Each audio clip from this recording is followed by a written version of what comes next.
In the solitude of his cave, Muhammad, peace be upon him, sat in reflection. The angel Jibreel, may peace be on him, stood before him, his voice echoing, Iqra, read. Bismillahir Rahmanir Rahim. My beloved brothers and sisters, today we arrive at the moment where history itself took a breath. The moment when the heavens opened and the final message to mankind began. For years, Muhammad, peace be upon him, withdrew from the noise of the world, seeking truth in the stillness of the night. While Mecca slept, he climbed the mountains step by step, alone, his heart calling upon the one who created the stars above him. There are moments in life when the soul whispers before the world changes. This was one of those moments.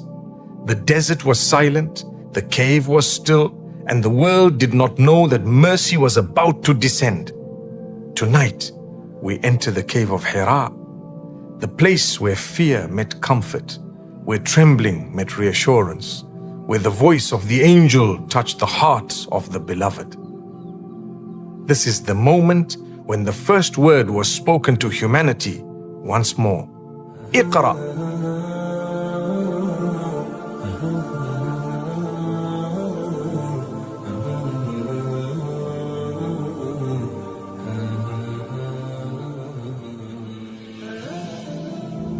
The night over Mecca was still, a silence so deep that even the stars seemed to listen. Upon the mountain of Hira, in the solitude of his cave, Muhammad, peace be upon him, sat in reflection. The world below slept in heedlessness, unaware that creation itself was on the edge of awakening. For years he had climbed this mountain seeking peace, seeking truth, and now the moment he had been prepared for all his life was drawing near. The moonlight brushed the stones, and the desert wind whispered through the valley.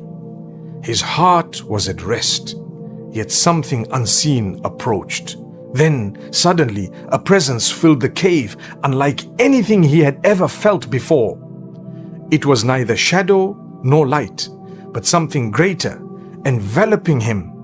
In awe, the angel Jibreel, may peace be on him, stood before him, his voice echoing, not through air, but through existence itself.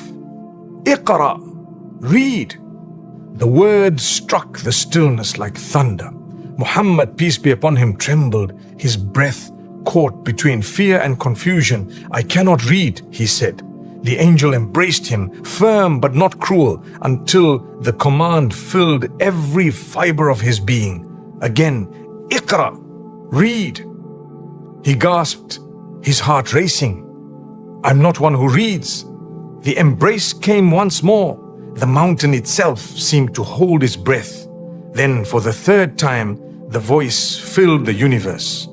Iqra bismi rabbika alladhi khalaq. خلق الإنسان من علق اقرأ وربك الأكرم الذي علم بالقلم علم الإنسان ما لم يعلم. Recite in the name of your Lord who created man from a clinging substance. Recite, for your Lord is the most generous, who taught by the pen, taught man what he did not know. In that instant, the world changed forever. The silence of centuries shattered, and the first rays of revelation began to spread, not as light upon stone, but as guidance within the human heart. The voice of Allah had reached the final messenger, and the mercy destined for all creation had begun to flow.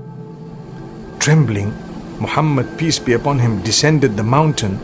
The rocks, the wind, the sand, all seemed alive, whispering, peace be upon you, O Messenger of Allah. He could hear them, each grain of creation testifying to the truth. But his heart was overwhelmed. The weight of revelation pressed upon him like the burden of the sky itself. His steps quickened as he reached the city, his chest heaving with awe and fear. He burst into his home calling out, cover me, cover me. Khadija, may Allah be pleased with her, came running, her eyes wide with concern. She wrapped him in a cloak, her hands trembling but her voice steady. What has happened, O Messenger of Allah? He told her the presence, the words, the command. His voice broke as he said, I feared for myself. She looked at him with certainty that cut through all doubt.